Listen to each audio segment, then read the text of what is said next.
other thing is that once a year, they have what they call a family conclave, right? Which basically, we call family reunion or whatever you would call it, right?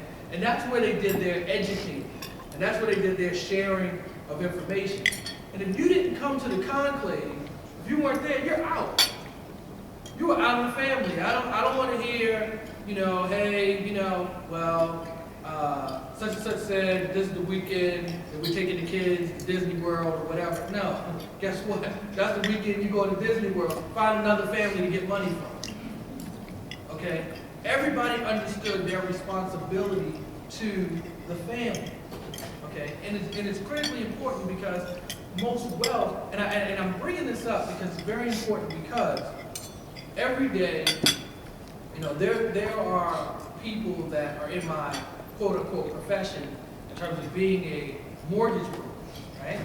And the way that they are in the profession is they lend people money, they run their credit, they check them.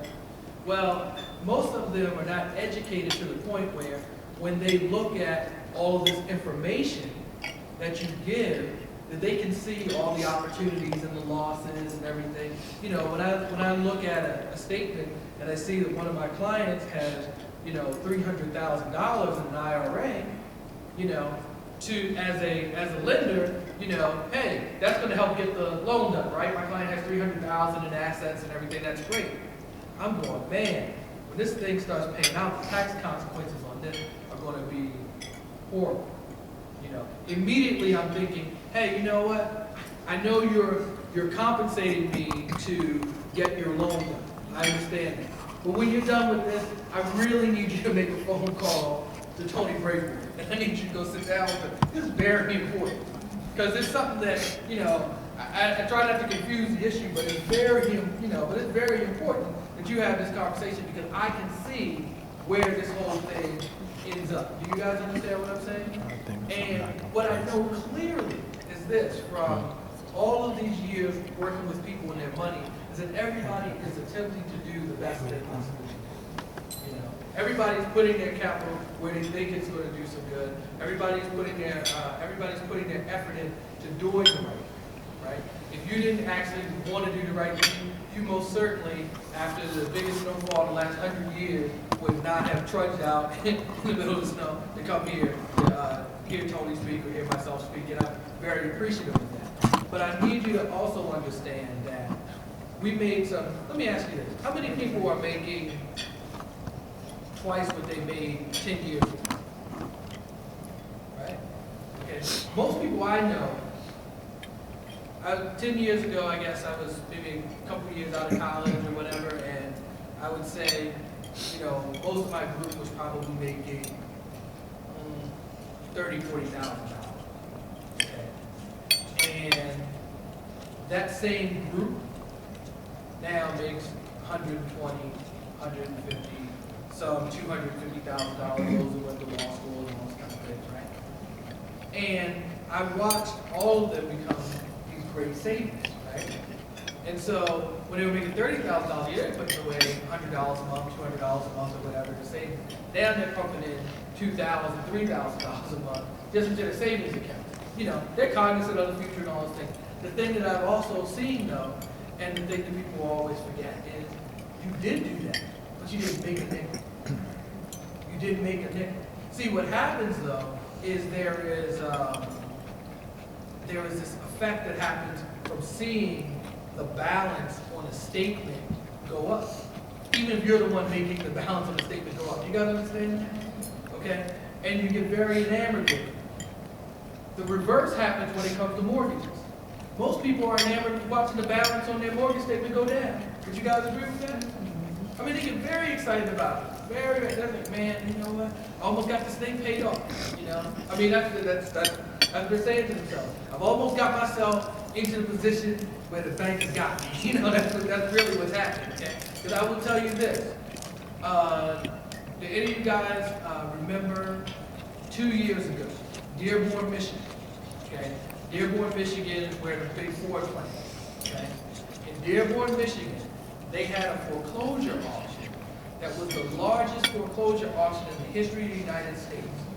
And who works in Dearborn, Michigan? Auto work. You guys know who works in Dearborn, Michigan? Auto workers. Auto workers. Auto workers. People who work on the factory line. People who have been there 30, 40 years, right? And they were all there, working, doing the right thing, had houses that they had, purchased for $50,000, $60,000, $70,000, whatever, years ago. Houses are almost paid off, right? But they still have the mortgage payment. And then all of a sudden, there's no income. They close the factory, right? And so you have all of these houses being sold, $14,000, $20,000, $27,000, right? With tons of equity in it. And investors from all over the country flew in to buy those houses, and they were just snapping them up. Because basically, you know what they were going to do once they bought the houses, right? They didn't really have a client to sell them to because the town was dying, but you had one to rent it to. You could basically come in, buy somebody's house, and then basically rent their house back to them. And keep the hundreds of thousands of dollars in equity that was in the house. Because people were enamored with seeing that balance. Okay? Tons of those people could have been saved if they kept their equity separated from their house.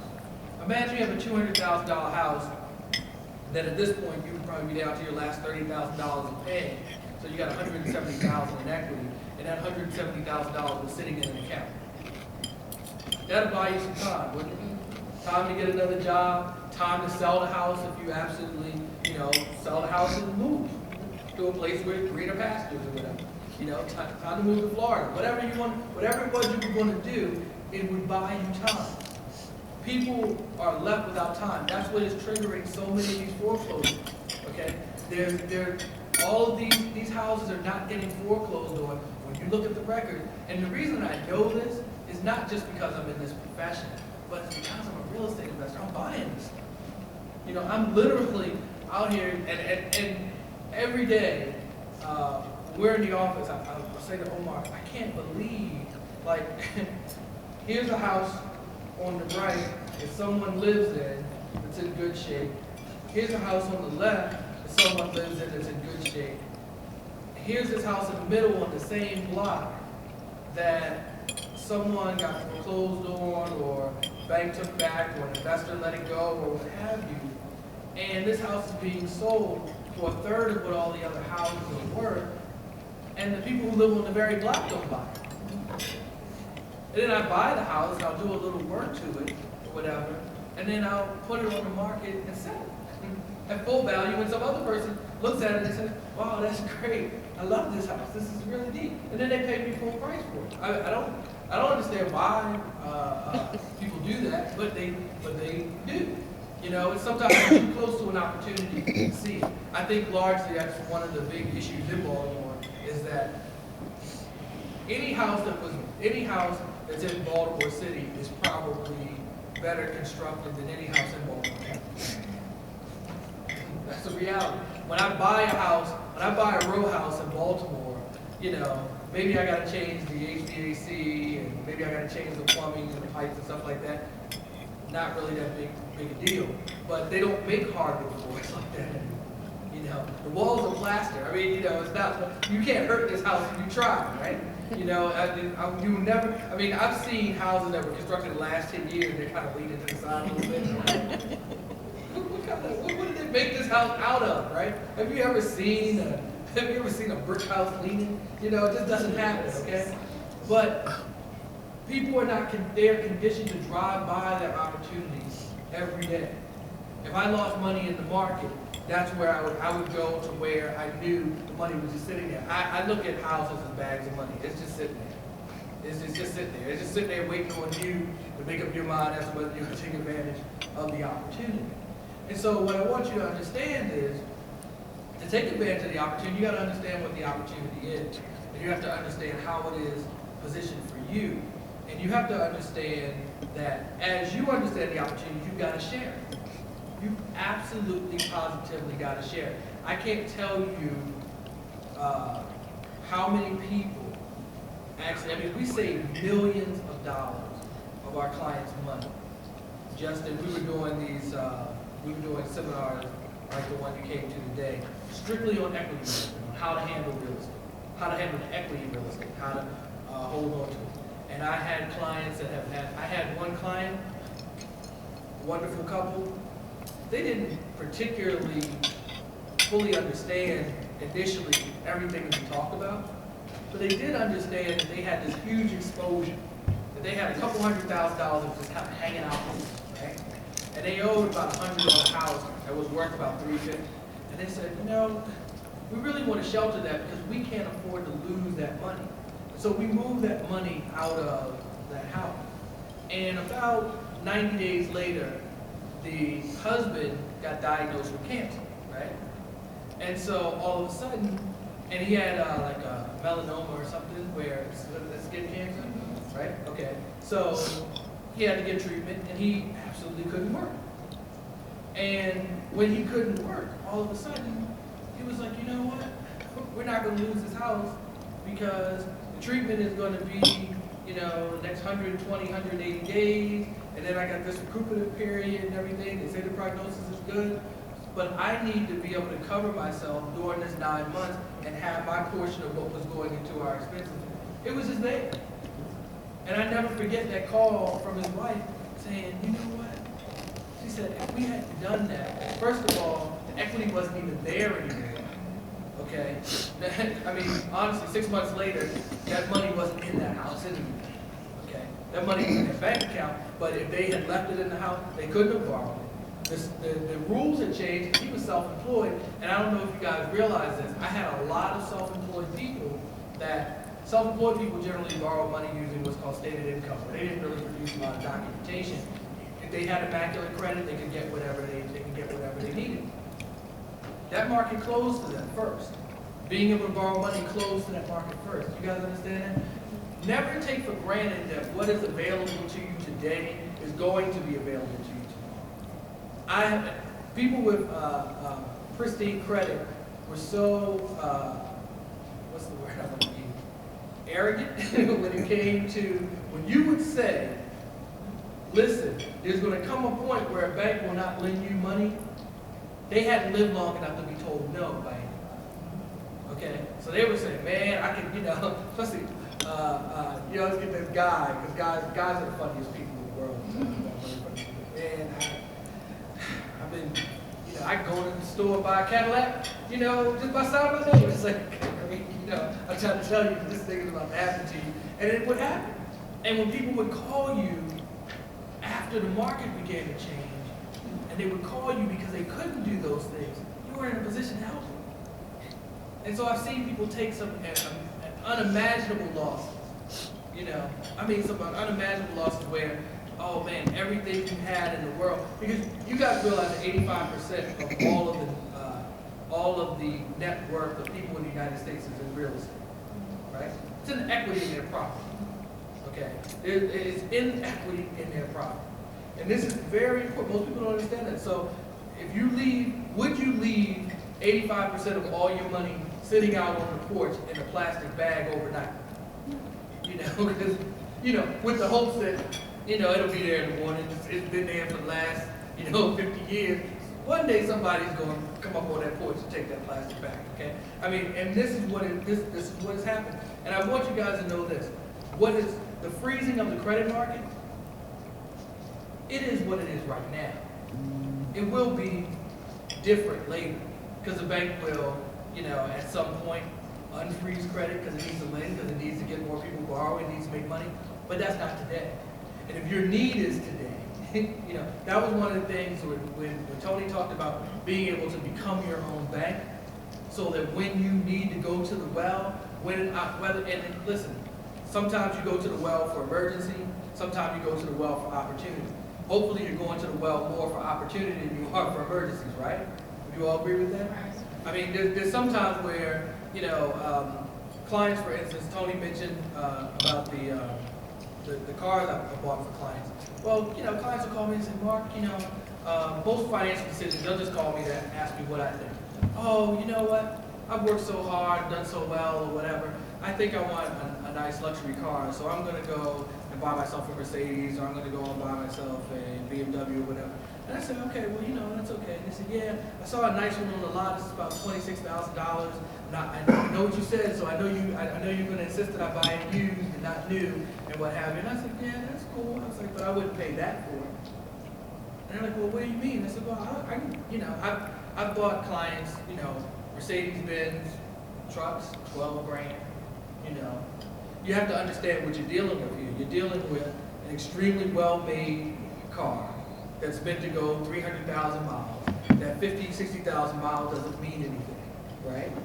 And you can't explain to me what the difference is between buying something brand new for $60,000 or buying it slightly used for 12. There's not $40,000 or $50,000 more value in that. It's just not. There's nothing that you get for that money, And it's very. And I said now that's an opportunity. Why is that an opportunity? Well, here's the thing. Let's say you get tired of that car in 3 years. You can probably still sell that car to somebody who doesn't subscribe to the same philosophy that you have. You can probably sell it to them for as much, if not more money, than you even bought it for. So you drive it for 3 to 5 years, and then you give it back to the universe, right? And somebody else gives you your money back, and you go back and you buy another one, whatever the next thing is. I never buy a car that's less than 3 or 4 years old in terms of the year that it was made, the year it was constructed. And really, I'm still, when you get into your high-end cars, you can still buy cars 01, 02, and all these things. It's not important the years. It's actually important how it's maintained. It's just like buying a house, right? It's like, how many times have you looked at a house and said to yourself, what year was this constructed? You say this house is either together or it's torn up. It's only one or two things. You take it to a mechanic, you let the mechanic look at it, and he tells you what kind of condition it's in, right? If it's in bad condition, you give it back to the universe and you leave it alone. If it is in good condition, you buy it. This stuff isn't difficult. But you know what I see when I go to the auction? And I'm serious about it. I see people of every nationality there by the millions. I mean, it's amazing. It's like being at if you ever been to Jamaica and you go to one and you like walk to one of those squares where they're selling stuff, and people are just all over. It's like, yeah, that's what going to the car auction is like, right? The dealer auction. And everybody is speaking in a different language. So they're Chinese, they're Japanese, they're Nigerian, they're Kenyan, and everybody is there. And somehow, all these different groups of people seem to be related in some way. As if they know that the key to being successful in America is selling stuff to Americans. You know what I mean? Like to say, hey man, I don't know why these people, I don't know why I can buy a car for $12,000 and sell it to somebody for $20,000. I don't know why that is, but it is. You know what I mean? It's like they know that, and they're in there. And this is the most democratic thing in the world because nobody in there wants to pay top dollar for anything, right?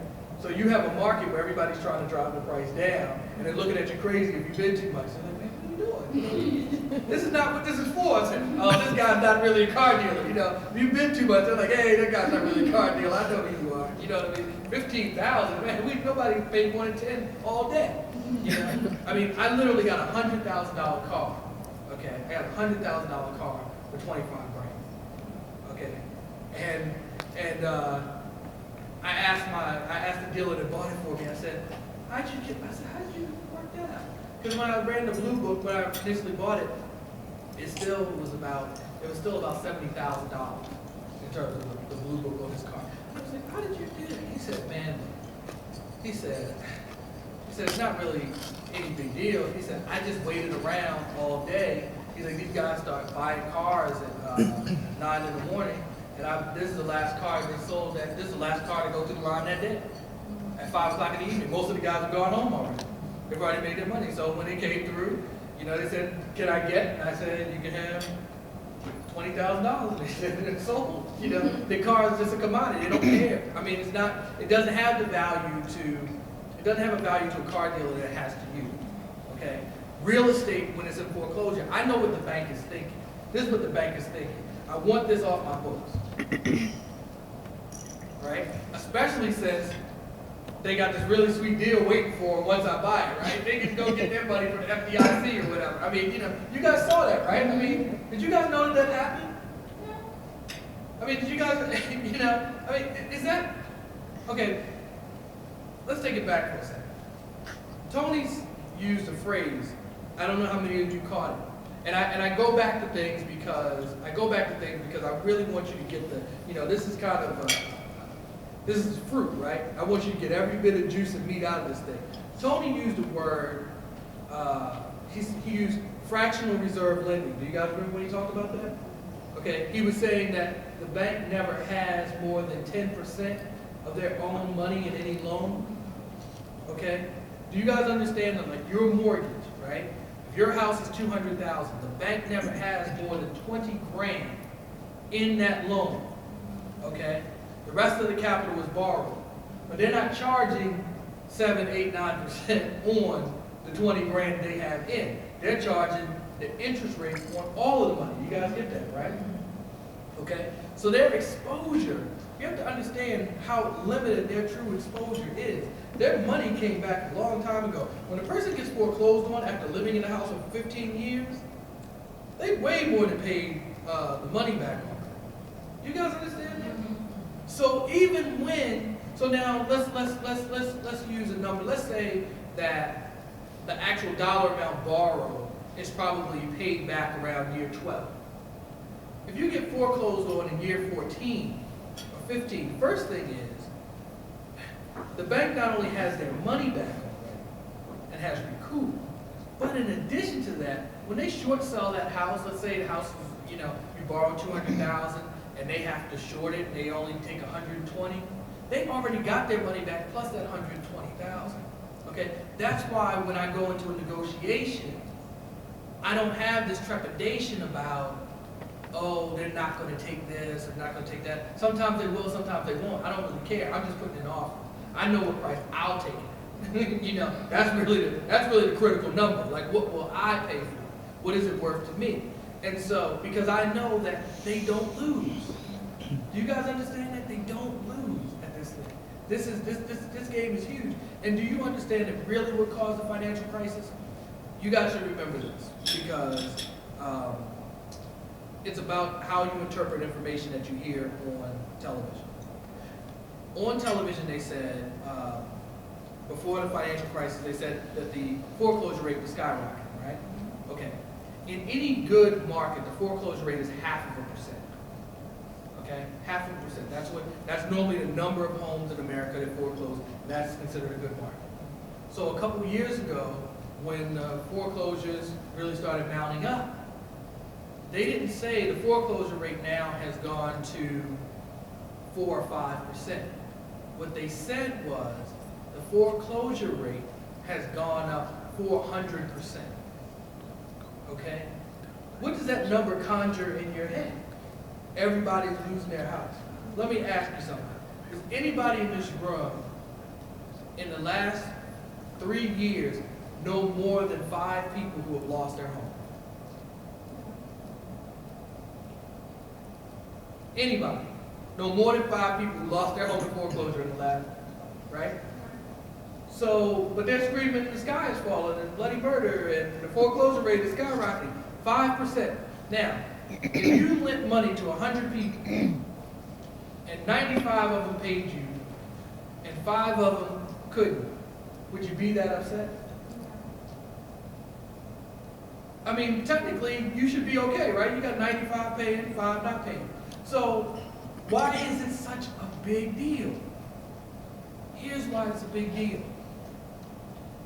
If you had, let's take $1 million, and your $1 million allows you to go out and make $10 million in loans, right? Because you only got 10% of your money in the deal. Your $1 million in cash allows you to make $100 million. Your $1 million allows you to make $10 million in loans. So you make the $10 million in loans. Then you take the $10 million in loans once they're made, and you take them to the public market, and you sell those $10 million in loans to get all this money back. Now you have $10 million in cash. You take the $10 million and you lend $100 million. And when you lend $100 million, you take that money and you take it to market and you sell it. And now you have $100 million, right? And the $100 million will allow you to lend $1 billion. And so now you've lent $1 billion. Interesting question. How much real money, by the time you get up to $1 billion, how much real money was ever in any of those transactions? 10%. The first $1 million. That's what the problem is. The problem is that when it goes bad, right, there's no real money undergirding anything, right?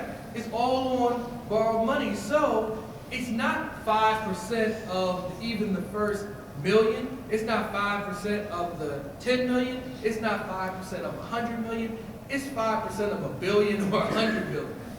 Okay, that's out there that when it goes bad and notes start getting called, there's no underlying collateral. It's like, oh man, you know.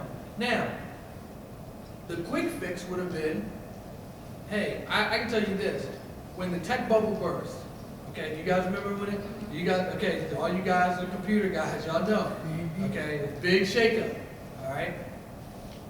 Where I lived in Baltimore, in Pikesville, the corner that I live on, if you go one block in one direction, that's Owings Mills. If you go one block in the other direction, it's Randallstown, right? I was looking for a home, and I had never purchased a piece of real estate before. And I was really busy at the time, and I really didn't want to, even want to go through the process. But my realtor tricked me into it. This is how she did it. She was a good friend of another friend of mine. She was at my house, and she goes, and I had this really just tricked out apartment and everything. It was just hot, right? And she was like, "Man, you living like this? You know, you remember the first bottle of Madison, right?" She was like, "Man, this is tight." He's like, you know, people walking through your house, you live here by yourself? All right, that's cool, right? And I was like, you know, and I'm really feeling good about myself, you know? I was like, yeah, you know, this.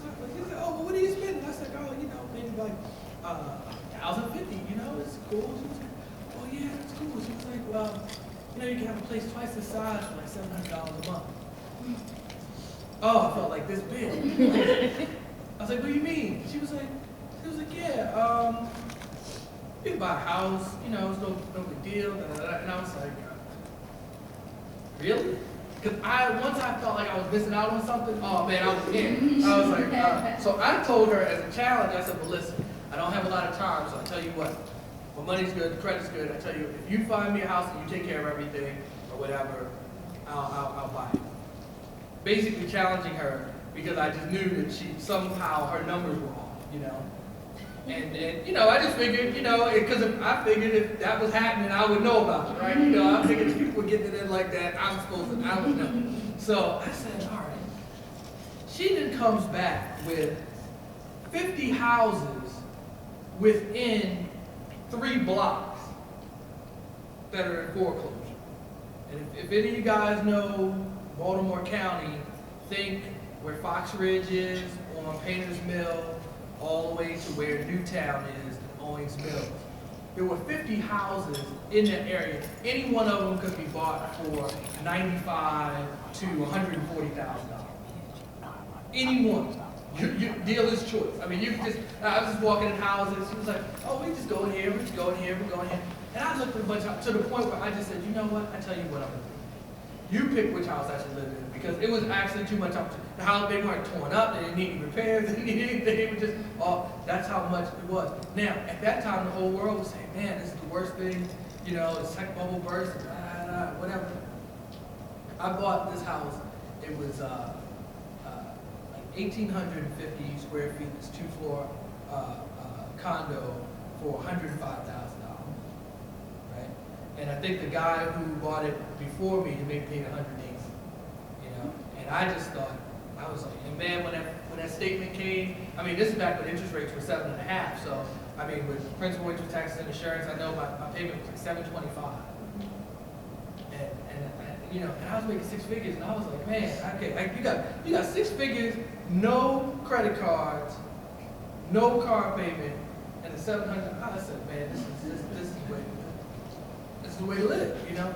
And I'm telling you guys this because it was just some information that a friend shared with me, but it was something that was going on all around me, it was going on to the right of me, it was going on to the left of me, and I'm just going on with my life, working hard, and paying somebody else's bills and different things like that.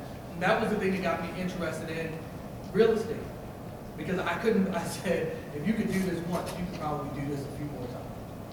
So I said, Tony? Just want to make one point. Yes. I mean, I don't want to. No.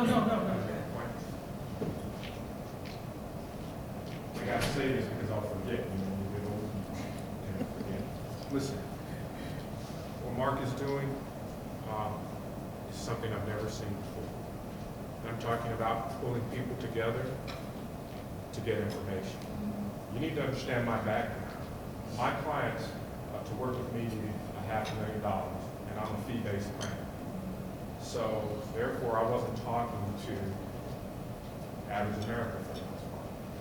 When I met Mark, and he asked me to spend some time talking to Average America, that's me too, okay? I said they would never understand what the wealthy are doing. And he said, yes, they would.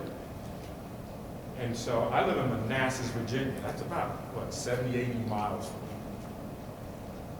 me. And I'm here for one reason and one reason only, is I trust him.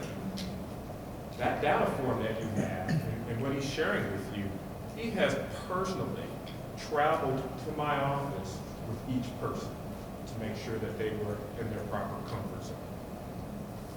I just need to make sure you understand that this opportunity and what he's sharing with you, if we can't expand this where everyone in this room benefits, then what are we doing?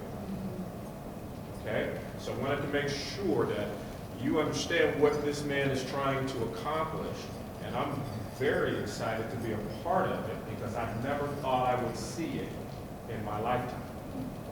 Because the only people I talked to already had the money. And to see so many successful people, such as yourselves, doing great things and buying all this real estate, what's going on, is powerful. So don't take for granted what you're hearing at this level, because if you ever want to see a different world, I will invite you to one of my workshops at Ruth Chris with that other group of people, and you'll say, wow, he's saying the same thing. Okay? So don't think there's some secret out there.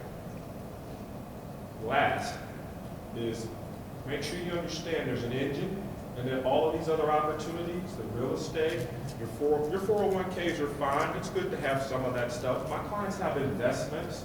I'm saying, but please understand the engine that makes the car run is what we discussed earlier, and he's trying to make sure that everybody benefits from it, okay? So please don't leave this place without taking advantage of that opportunity, and he's going to be with you so that you're in a comfort zone. Is that fair? Because he doesn't tell people that. He comes back after the fact. But can you imagine someone getting in the car, driving to my offices in Alexandria? He gets in the car to make sure that his clients are in a comfort zone. I'm so excited to be a part of that. I don't know what to do. And here's the deal. So that means the next time we do this, which will be this place, I know we just had a big snowstorm, but this place should be packed. Okay? That's really where I'm going with this. So I had to say that because I'll forget. Mark has been, I'm watching, I'm laughing. Well, this is a great story, but I didn't want to leave without telling you all what he really stands for. Is that fair? And I appreciate that because, I'm a very lucky person. I'm still friends with all the people I went to elementary school, junior high school, college, every business venture I ever did. I still have that circle. I have everybody's mortgage, and, I've been in 15, this December, we'll make 16 weddings. I've been best man 6 times, One of my buddies has gone 3 times. He really got outlimit. We got outlimit. He said the 3rd time was a charm, so we went on and did it again this year. So, it's all good. But I say all that to say that I always have to live with the results, okay? I have to live with the results. I went to high school with Omar, I went to college with Bert. Stacy is my oldest friend from childhood. We grew up together on the opposite sides of the same block. You know, my business partner Bobby, his wife's best friend is Tanya. You know, one of my best friends, Garth, is Bernardo's best friend. I go back to when I was in the fashion business many years ago. I know Sonja from there. I taught Tanisha when I was in college and she was in high school. You know, so we go way, way, way back. And I go that far back for my clients. I have to live with the results of what I told people to do with their mortgages, what I told them to do with their finances. I've had to live with the results for years. I hear from everybody every time when it goes right, when it goes wrong, whatever. I can stand by it. But the thing is that there's a much longer story in terms of how I got to know Tony. But the thing that I was thinking was that what would our society be like? What would life be like if people in this group, and I'm talking about not just my contemporaries, but also our parents, because see, the big motivator for me with Tony was really my parents. Because I was like, you know what?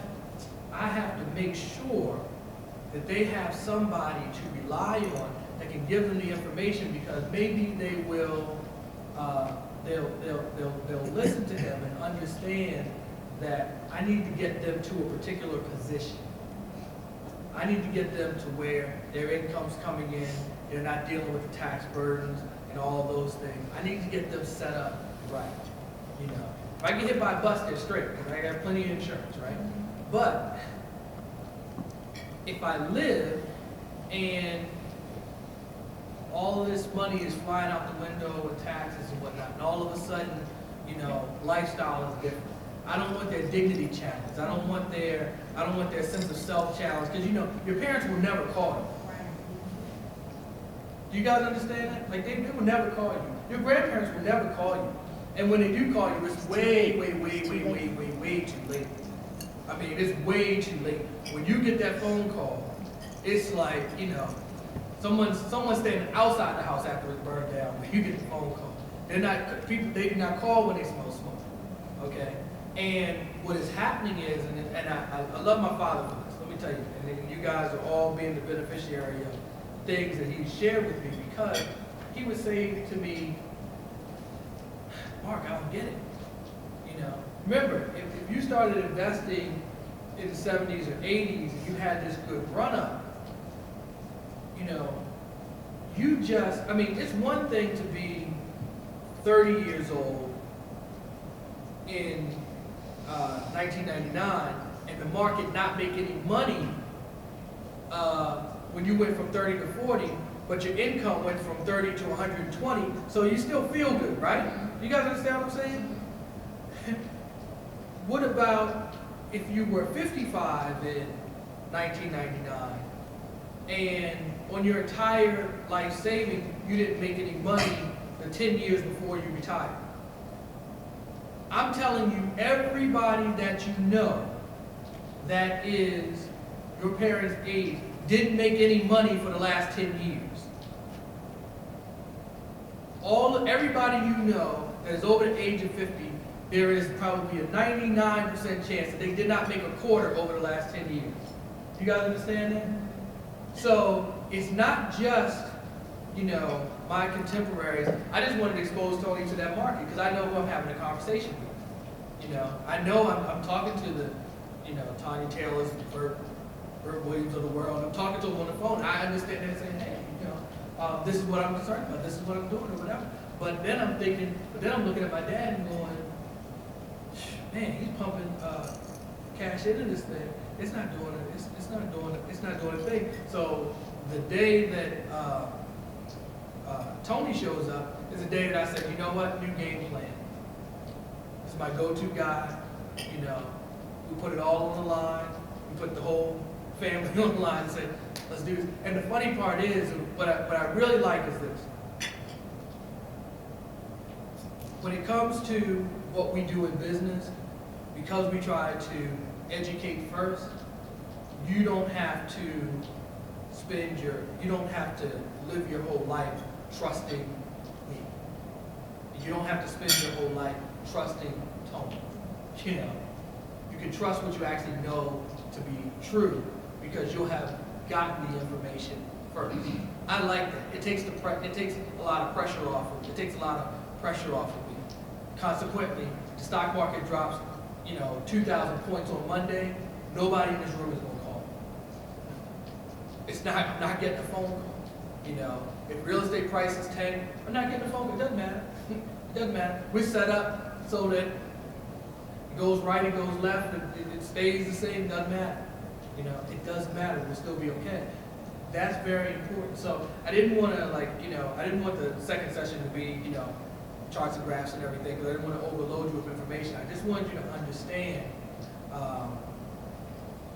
what you really have the opportunity to access and why it's so important that your circle access it. I insulate myself in terms of how I do business. I insulate myself by making sure that my friends know what I'm doing.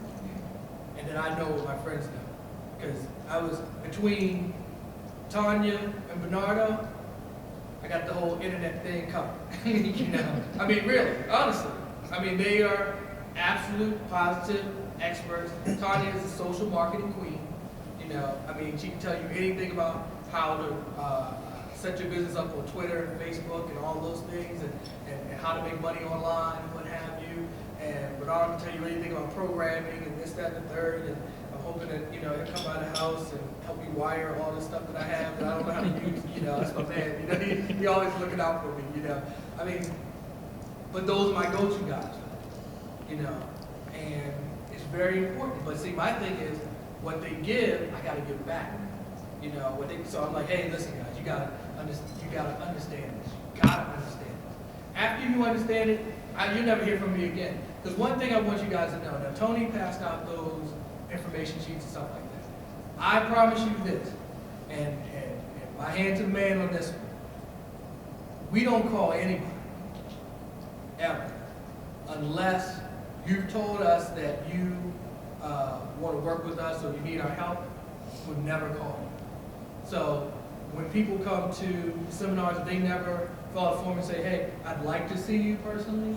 We'll never see you. And the reason why, and listen, I'm hoping some people don't, because that way I don't have to drive to Virginia, because I go to Virginia. I go to Virginia for all of our clients' initial appointments. And the reason is that it has been proven time and time and time again. I have relationships with a lot of people. There are things that you will tell me that you haven't known Tony long enough to tell him, and you will go down there and tell him half the story and want him to do the whole job, and it ain't possible. You know what I mean? It's like well, and let me give you an example. This is a good example. I'm not going to put you out there, Tony. A client walked in and said, this is who I am. This is what I earn. I'm a very conservative person. I'm a big saver, right? I said, okay. He said, well, how long have you been doing what you do? I've been doing what I do for the last 15 years. I said, okay, that's cool. He said, well, how much have you saved? And when they said the amount of money, both of us looked like, what? I was like, is that conservative? What? But the funny thing is, I knew why that number was what it was. So I looked over at the table, I was looking at Tony, because I could tell he was confused. And then go on to the next topic, right? And I said, wait a minute, I gotta say something. This person is the major go-to person for 8 other people. They did have and save the money. They just keep giving it to this brother, this sister for college, for this thing, for this emergency or whatever. So they actually, and that is true, by the way, ladies and gentlemen, that is true of so many successful women. They actually hold on to the capital, and then they're set back in their plan by somebody calling them on the phone, telling them they need it, they write them a check, right? you write them a check, they send your plan back, and you can never go back to them for the money. You know what I mean? It's just because they just don't have it. You knew they didn't have it when you gave it to them. But my point is that unless you say that, you don't feel comfortable as an advisor. You wouldn't feel comfortable saying to a person, well, if you think you can save X, Y, and Z, you should set up your plan like this. You know, because you'd be like, I know this is not possible because this demonstration. But what it did was it's like, oh, and then you can have a conversation about why you can't give your future away to your siblings, right? Because that's the real conversation, right? The conversation doesn't have anything to do with interest rates or disability. We first had to have a conversation like, listen, you are going to get to a point where you need this money, and the only way it's going to be there is if you do X. So now you have that conversation. Person says, well, you know, and here's the funny thing. The person says, I'm so glad you said that, because I was just looking for somebody that I could blame when people call me. Seriously, when they call and say, hey, I want to say, he won't let me, right? I don't have it, I ain't got it, right? It's like, you need somebody, that, you know, that for them was worth the price of admission. Do you guys understand that? That for them was like, I can now say, I have an advisor, and capital is here, and he says no. Sorry. You know, it's like, wow, that's amazing. So that's why that's why I go, because there are so many unique and different and interesting personalities, and everybody who's ever worked with me knows that, you know, I've never kept it strictly down the lending line, like I'm asking your name, rank, serial number, social security number, and just left it at that. I know something about you, I've talked to you, and so we have some relationship. And those of you who I haven't met before, if you choose to work with us, you will have a relationship. You know what I mean? We'll know each other. And that's really important, because why people do what they do with their money is more important than what they do with their money. Okay, so I hope everybody had a great lunch. Thank you all so much for coming out. I know we've gone a little bit over. I hope I haven't cut anybody's schedule too much. And next time, we're all going to try to, you know, that we come. And also, let me say this. You can always come. When we have these seminars, you can come back as many times as you would like. We have kinds of 10 seminars or whatever. Because this is your first time hearing something, or your second time or whatever. It's going to take a little time. It's going to take a little time. So thank you all so much for attending, and whatever we can do to be of service to you.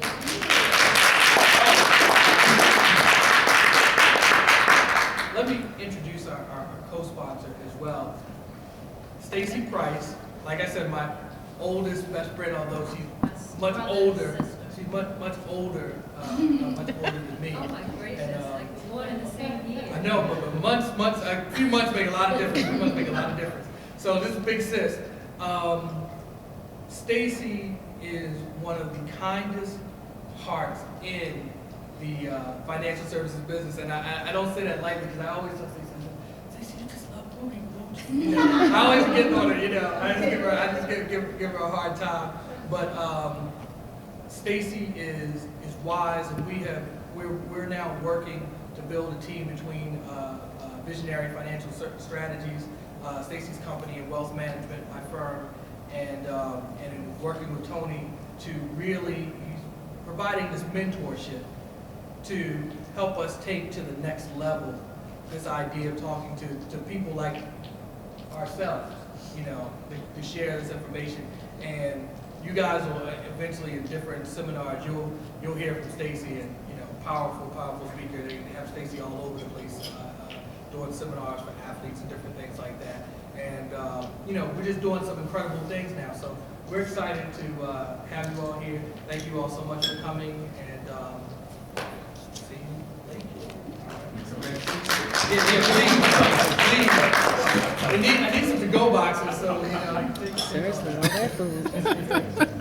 They gonna throw it away. Yep. That's what they're gonna Which do. is terrible. Maybe I'll ask